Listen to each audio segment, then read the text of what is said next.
আসসালামু আলাইকুম। পাঁচ ব্যাংকের প্রশাসকের কাছে যা বর্তমানে সম্মিলিত ইসলামী ব্যাংকে একটা নোটিশ পাঠানো হয়েছে বাংলাদেশ ব্যাংকের পক্ষ থেকে। পাঁচ ব্যাংকের গ্রাহকরা ২ বছরের মুনাফা বা লাভ কিন্তু পাবেন না। তো আমরা যখন কোনো ইসলামিক শারির বা শরিয়া বেসড ব্যাংকগুলোতে এফডিআর ডিপিএস করি, সেক্ষেত্রে সেখানে যে ফর্মটা থাকে ফর্মে কিন্তু লেখাই থাকে ব্যাংক যদি লস করে এই লসের ভাগ গ্রাহককেও কিন্তু নিতে হবে। তো এরই প্রেক্ষাপটে কিন্তু গ্রাহকদেরকে ২ বছরের লাভ দেওয়া হচ্ছে না।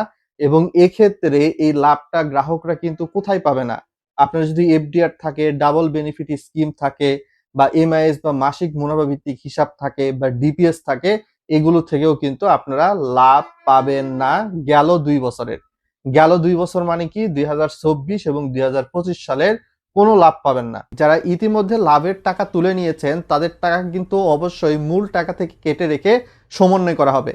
অর্থাৎ ডিপিএস এফডিআর সেভিংস কারেন্ট অ্যাকাউন্টে যদি টাকা থাকে এবং লাভের টাকাটা আপনি তুলে নিয়ে থাকেন, সেটা কিন্তু সরকার করে দিয়ে থাকবে সম্মিলিত ইসলামী ব্যাংকে।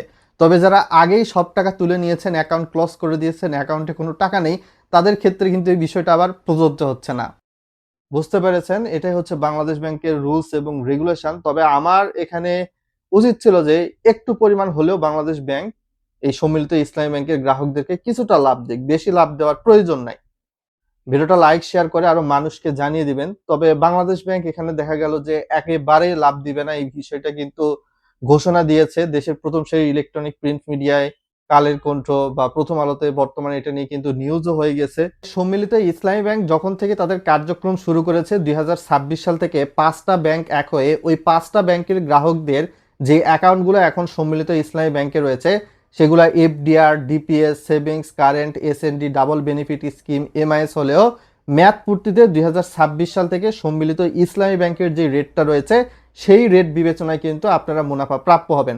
আগে হয়তোবা ৫টা ব্যাংকের রেট হয়তোবা ডিপিএস, এফডিআর, সেভিংস কারেন্টে ভিন্ন ছিল, ওই অনুপাতে কিন্তু গ্রাহকরা প্রফিট পাবেন না।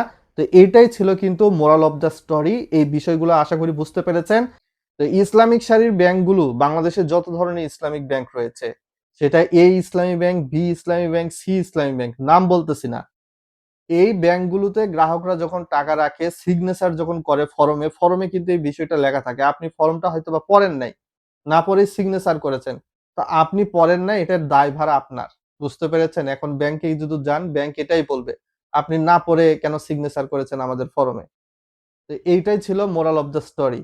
যদি লাভ করে, লাভের ভাগও ব্যাংক আপনাকে দিবে এবং সেই লাভের ভাগ থেকে ব্যাংকও কিছুটা নিবে আপনার টাকা যেখানে প্রফিট করেছে তার উপর ডিপেন্ড করে বা যেখানে ইনভেস্ট করা হয়েছে। সাধারণত ইসলামিক যেই সারির ব্যাংকগুলোতে আপনি ডিপোজিট করেন এই বিষয়গুলা জেনে বুঝে শুনে তারপরে ডিপোজিট করবেন।